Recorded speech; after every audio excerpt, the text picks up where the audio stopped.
నమస్తే, welcome to our channel. నేను సిరి. నా అన్వేష్ ప్రపంచ యాత్రికుడు. సో తనకు తాను చాలా బిరుదులు ఇచ్చుకున్నాడు.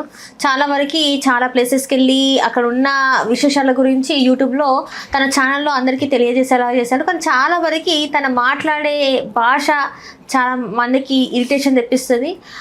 కానీ ఒక్కొక్క టైంలో తను చేసిన ఒక మంచి పని ఏదైనా ఉందంటే అది బెట్టింగ్ యాప్స్. దాని గురించి తను పోరాటం చేశాడు. అంతవరకు బాగానే ఉంది. కానీ ఎప్పుడైతే స్త్రీల వస్త్రధారణ గురించి టాపిక్ వచ్చిందో అప్పుడు తను చేసిన వ్యాఖ్యలు, గరికపాటి గురించి మాట్లాడిన వ్యాఖ్యలే కావచ్చు, లేకపోతే సీతమ్మ వారు ద్రౌపది గారి గురించి మాట్లాడిన మాటలే కావచ్చు, ఇలాంటివి చాలా వ్యాఖ్యలు చేశారు. ఇప్పుడు చూస్తేనేమో తన ఏదైతే సబ్స్క్రైబర్స్ ఉన్నారో రోజు రోజుకి డౌన్ఫాల్ అయిపోతున్నాడు. సో అసలు ఏంటి ఇప్పుడు మరి నా అన్వేషణ పరిస్థితి ఎలా ఉండబోతుంది ముందు అనేది మనకు తెలియజేయడానికి మనతో పాటు ఉన్నారు ప్రముఖ సినీ క్రిటిక్ దాసరి విజ్ఞాన్ గారు. నమస్కారం. నా అన్వేషణ ఇప్పుడు నేను అంతా చెప్పింది ఏంటంటే అన్నది జరిగింది నేను చెప్పినాను. ఎప్పుడైతే తను కొంచెం బెట్టింగ్ యాప్స్ గురించి మాట్లాడాడో అరే కొంచెం పర్లేదులే, ఆలోచిస్తున్నాడులే మన దేశం గురించి, మన ప్రజల గురించి, ఆయన ఎక్కడ ఉన్నా కూడా ఆలోచిస్తున్నాడు అనుకున్నాం. ఎప్పుడైతే ఈ స్త్రీల గురించి మాట్లాడడం ఓకే, అది మనకి వాక్ స్వాతంత్రం ఉంది కాబట్టి మాట్లాడాడు. మన దేవతామూర్తుల గురించి మాట్లాడడం ఏంటి? బెట్టింగ్ యాప్స్ ఎవరు ప్రమోట్ చేస్తారు? ఫేమ్ ఉన్న వాళ్ళేగా అప్రోచ్ అవుతావు, ఎక్కువ ఫాలోవర్స్ ఉన్న వాళ్ళని. అట్లా సడన్గా గవర్నమెంట్ ఒక ఇనిషియేటివ్ తీసుకొచ్చేసరికి వాళ్ళందరినీ ఇండివిజువల్గా ఒక్కొక్కటి టార్గెట్ చేసి వాళ్ళ సబ్స్క్రైబర్లని వీడి వైపు మళ్ళీ ఇచ్చుకున్నాడు. అది కూడా బిజినెస్, వాడే మంచి చేయాల, అర్థమైందా? బిజినెస్ చేశాడు వాడు అక్కడ కూడా. అండ్ నెక్స్ట్ అంత ఉత్తమ పురుషుడు ఏం కాదమ్మా నువ్వు అనుకున్నంత. వాడేం మంచి కూడా చేయాల. ఇంకా చెప్పాలి నాకు తెలియదు, ఎందుకంటే నేను అసలు ఫస్ట్ నుంచి కూడా ఫాలో అవ్వను అసలు. రీజన్ వీడు ఇప్పుడు హిందూ దేవుళ్ళ మీద మాట్లాడాడు, కరెక్టే. అంతకు ముందు కూడా లక్ష్మీదేవి బీరు, సరస్వతీదేవి బీర్ అని చెప్పేసి మందు బాటిళ్ళ మీద దేవుళ్ళ చిత్రపటాలు ఉన్నవి చూపించేవాడు. నెక్స్ట్ ప్రపంచ యాత్రికుడు, నువ్వు ప్రపంచాన్ని చూపించాలి.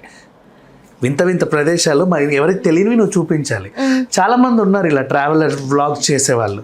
వాళ్ళు ఏం చేస్తారంటే ఇది ఇండియా బార్డర్ అండి, అటు వెళ్తే భూటాన్, ఇటు వెళ్తే ఇది, ఇటు వెళ్తే ఇది, మేము ఈ కాస్ట్లో ఇక్కడికి వచ్చాం, ఇక్కడ ఉన్న వాటిలో ఇదే చీప్, మేము ఈ ఫుడ్ తింటున్నాం, ఇది బాగుంది, ఇది బాగాలేదు. సో ఇదంతా ఇన్ఫర్మేటివ్ వీడియో కదా. వీడేం చూపిస్తాడు, ఇక్కడ ప్రాస్టిట్యూట్స్ ఉంటారు, ఈ పేరు చూడండి, పిచ్చి పిచ్చి పేర్లు ఉంటాయా మనం మాట్లాడకూడని పేర్లతో, అంటే ఆ లాంగ్వేజ్లో అదేం పదం మనకు తెలియదు కదా. ఇప్పుడు ఫర్ ఎగ్జాంపుల్ రండి అంటే రండి అనేమో, వేరే లాంగ్వేజ్లోకి వెళ్తే అది బూతు, ఇట్లా డిఫరెంట్ ఉంటాయి. అట్లా ఏ లాంగ్వేజ్లో ఏముందో మనకు తెలియదు. మనకు వచ్చిన భాషలు మనం తెలుసుకుంటాం. కొంతమంది ఇప్పుడు ముత్తు సినిమా చూసావు కదా, ముత్తు సినిమా పెద్ద హిట్ సినిమా కాబట్టి చెప్తున్నా. అదేంటిది, కేరళ బార్డర్ వెళ్తే మీనా ఈయన ఏడిపించడానికి ఒక పదం చెప్పుద్ది. ఆ పదము ఈ ముత్తు అక్కడ వాడాడు కాబట్టి నన్ను కుక్క అంటావా అని చెప్పి ఆయన సీరియస్ అవుతాడు. ఒక్కొక్క లాంగ్వేజ్లో ఒక్కొక్కటి వేరే వేరే అర్థాలు వస్తూ ఉంటాయి, మనకు తెలియదు. అయితే మన దగ్గర బూతు పదాలు ఉండేవి, అక్కడ ప్రోడక్ట్ పేర్లతోనో, రెస్టారెంట్ పేర్లతోనో, hospitals, spas, whatever hotels ఉంటాయి. వాటిని వాడు చూపిస్తాడు. చూపించి అక్కడి లేడీస్ని కించపరుస్తాడు, వాళ్ళ చేత కూడా అనిపించి. వాళ్ళకి తెలియదు, అనేస్తారు. ఏం హోటల్ అమ్మా ఇది అని అడిగితే వాళ్ళ పేరు చెప్పేస్తారు. చూసారా ఈమె చెప్తుంది ఇదే హోటల్ అని, బాయ్ అంటాడు. అంటే వాళ్ళు ఈవ్ టీజింగ్ చేస్తున్నట్టే వీడు. వాళ్ళకి తెలియదు వాళ్ళ దేశంలో దీనికి అర్థాలు ఏంటి అనేవి. అంతే.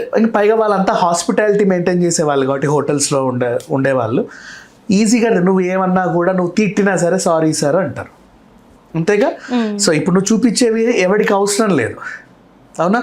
అండ్ ఆన్లైన్లో నువ్వు పోన్ లేకపోతే డీప్ ఫేక్ వీడియోలు చూపిస్తే అవి చూసే ఒక చెత్త బ్యాచ్ కూడా ఉంటుందిగా, ఇంట్రెస్ట్గా అబ్బా ఎంత బాగా చూపిస్తున్నాడు వీడియో అని.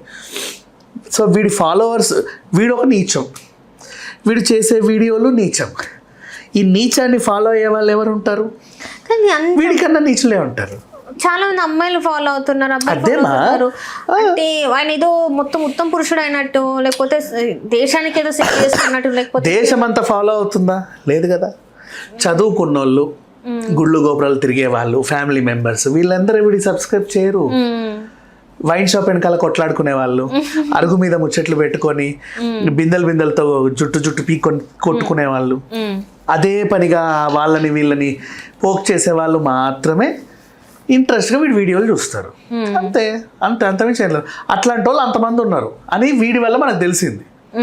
ఇప్పుడు ఇన్ఫర్మేటివ్ వీడియోస్ చేసే వాళ్ళ సబ్స్క్రైబర్స్ చూడు, తక్కువ వంటలు చేసే వాళ్ళ సబ్స్క్రైబర్స్ చూడు, వాళ్ళకి వంటలే కావాలి.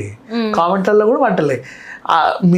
మీరు ఆలు చేస్తే చూడాలని ఉంది, మీరు ఇది చేస్తే చూడాలని ఉంది, అది చేస్తే చూడాలని ఉంది, మొన్న ఏదో మసాలా చెప్పారు ఆ రెసిపీ మరోసారి అప్లోడ్ చేయండి, ఇవే చాటింగ్ అంతా ఇదే.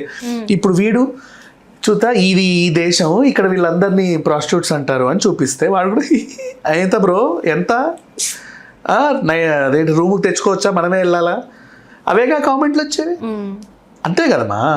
నెక్స్ట్ ఇప్పుడు నువ్వు ప్రవచనాలు చెప్పే వాళ్ళు ఉంటారు, రైట్? ఇప్పుడు వీళ్ళు టార్గెట్ చేసిన ఇద్దరు అయినా ఇంకొంతమంది అయినా వాళ్ళు ఏం చెప్తారు, మహాభారతం వీడియోలో ఇంకేమో వీడియోలు చేసి పెడతారు.